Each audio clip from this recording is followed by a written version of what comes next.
So Loup Bureau, congratulations for the movie, Thank you. Tranchées. It will not have been easy to make a movie like this. Yeah, it took a lot of time.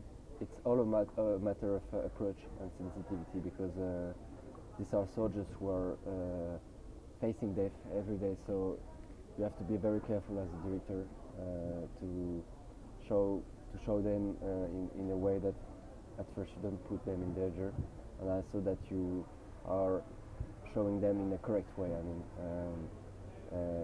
speaking of sensitivity and what they feel and what they face. When did you start thinking you want to do it? I first covered the Ukrainian Revolution in 2014, and then after the war happened, and I first started to go as a journalist to these front lines. But from a moment, I discovered that there were no media attention anymore, because the war lasted for years. So like it's always the same issue with media. When there is not something new, they don't talk about it anymore. But I wanted that we try to continue to speak about it, because I think it's a very important issue for European citizens, because it concerns us. I consider it as the last war on the European soil. So at one moment I realized that I couldn't just covering as a journalist. I had to make something different, and to exactly show how the soldiers felt in these front lines, I had to go to another format, another support, which bring me to cinema. 100 years after the Great War, another trench warfare. What do you think? Well, it's crazy. It's crazy because when you arrived at the first time in the trenches, that's something which is striking us directly, straight up.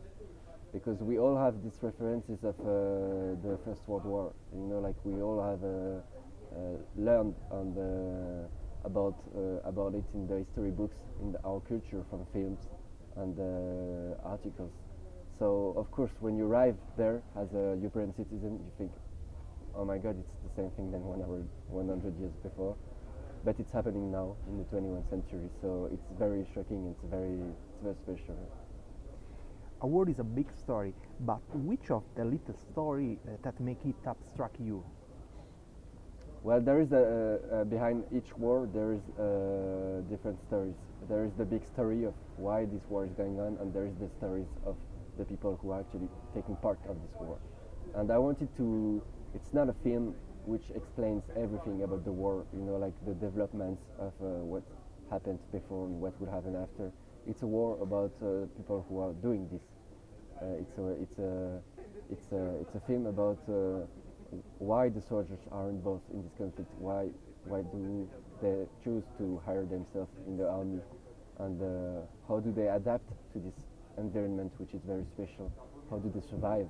Because they are. It's very striking, because they are digging themselves the trenches. They are digging the shelters, the bunkers, and in the same time they have to fight. So they adapt, survive, and fight in the same place. In your opinion, what are the future of this conflict? I think it's going to last for a long time again. I think it's only the beginning, because there is no good news somehow. It's considered like a frozen war, because there is no gain of territories, there is no news involvement. But it's not a frozen war. Like what shows the film, it's that combats and fighting are still going on, and there are still people who are dying. It's just that we don't hear about it, because there's nothing new. Like people are dying every day in this conflict, but somehow it has. The media needs something else to talk about it. When it's only just dead people and wounded people, it's not enough to get the attention. In the end, what idea did you have about this conflict, and why Europe is so silent, the world is so silent about it? Well, I think that our diplomacies are only working in terms of interest. I think it's the same thing in the world in general. Like countries will always do something when it's in their own interest. If there is something against their interest, they won't support something. And Unfortunately, the war in Ukraine has connections direct with Russia, which is a very powerful country, and obviously the European countries don't want to get in a fight with Russia about the war in Ukraine. They always have a lot of different issues. They need Russia for a lot of different things also. So somehow for them it doesn't worth it. But I think it's wrong because the politicians, they always speak about defending our values, protecting freedom of press, protecting democracy, but it's not true. And at the end, they only do what it is in their own interest. And we can see it on different conflicts in the world. Nothing will advance if it's not in their interest.